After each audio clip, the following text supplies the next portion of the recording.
Essa torta com uvas e morango vai te surpreender pelo sabor. Um brigadeiro branco com textura super diferenciada, muito fácil de fazer. Venha acompanhar essa receita. Oi gente, tudo bom com vocês? Mais um vídeo aqui no nosso canal. Hoje eu trouxe a receita de uma sobremesa que fica maravilhosa e você precisa testar aí na sua casa.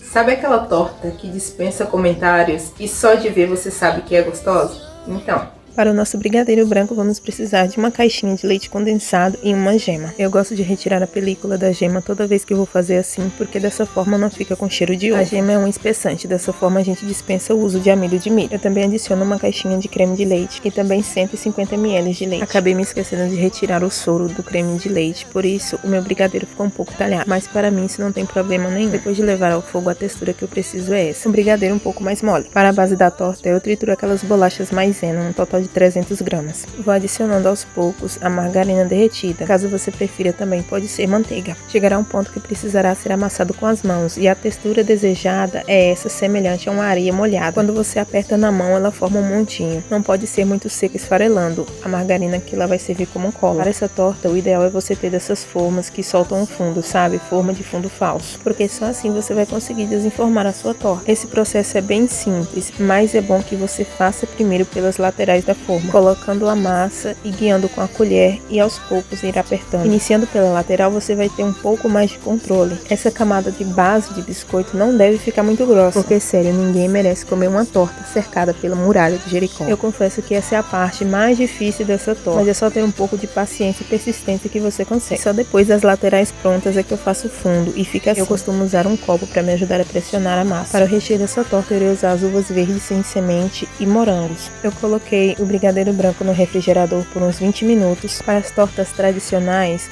o recheio é apenas o brigadeiro, mas o diferencial dessa torta está aqui. Irei usar um pouquinho de emulsificante para trazer um pouco mais de aerado para esse recheio. Sério, faz toda a diferença. Para mim essa é uma ótima opção, já que eu prefiro essa textura um pouco mais de mousse do que a cremosa. Mas caso você não goste assim, é totalmente livre você usar a textura original de brigadeiro. Se atente apenas para que o recheio esteja bem gelado para fazer esse processo com o emulsificante. Ele irá trazer mais volume e leveza para o seu recheio. Essa etapa é bem a gosto, mas eu preferi colocar intercalado as uvas e os morangos, ao invés de fazer uma camada de cada. E a montagem é relativamente simples, é uma camada de creme, uma camada de frutas, uma camada de creme e finaliza com as frutas. Na primeira camada eu iniciei com as uvas, já nessa segunda camada eu inicio com os morangos. Eu gosto bastante de sobremesas equilibradas, por isso optei para colocar o leite e a gema nesse brigadeiro. Dessa forma ele não fica tão doce e enjoativo. Resolvi fazer uma decoração na borda da torta, mas é totalmente opcional. Para isso eu usei uma tampinha qualquer e é só ir pressionando e puxando para cima para que a massinha se solte. Essa sobremesa é tão linda que já poderia parar por aqui, mas como eu sou muito fã de chocolate, não tem como fugir disso. Eu preparei um pouquinho de ganache apenas para fazer a finalização. E é bem simples, é só você ir colocando e espatulando aos poucos até que todo o chocolate esteja depositado em cima da sua torta. Para esse processo não é preciso usar muito chocolate. Embora seja muito gostoso, ele costuma roubar muito o sabor dos outros ingredientes. Para vocês verem como é simples, eu apenas fui girando e espatulando para poder fazer a decoração. E depois de finalizada, é assim que fica essa maravilha. Olhem só que brilho maravilhoso.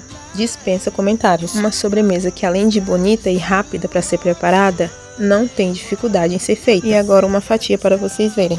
Eu acabei não mirando no lugar certo e parti entre as frutas. Eu deveria ter partido no meio, porque assim daria para ver os pedacinhos. Mas como não tem dificuldade nenhuma, eu fiz isso na segunda fatia. E pensem só numa sobremesa que ficou maravilhosa. Esse brigadeiro airado ficou super saboroso. Essa torta deve ficar no mínimo 5 horas na geladeira antes de ser servida. Se você quiser um creme ainda mais firme, tem como você colocar uns 20 minutinhos no freezer. O mix de texturas e sabores dessa torta fica surreal. E o fato da textura do recheio fugir do convencional, para mim, é o que fez a total diferença. Só façam e experimentem aí na casa de vocês. Não tem como não se surpreender. Eu vou deixar uma lista aqui abaixo na descrição de mais alguns vídeos que talvez você possa gostar e possa ser útil para você assistir. Muito obrigada por ter assistido até aqui.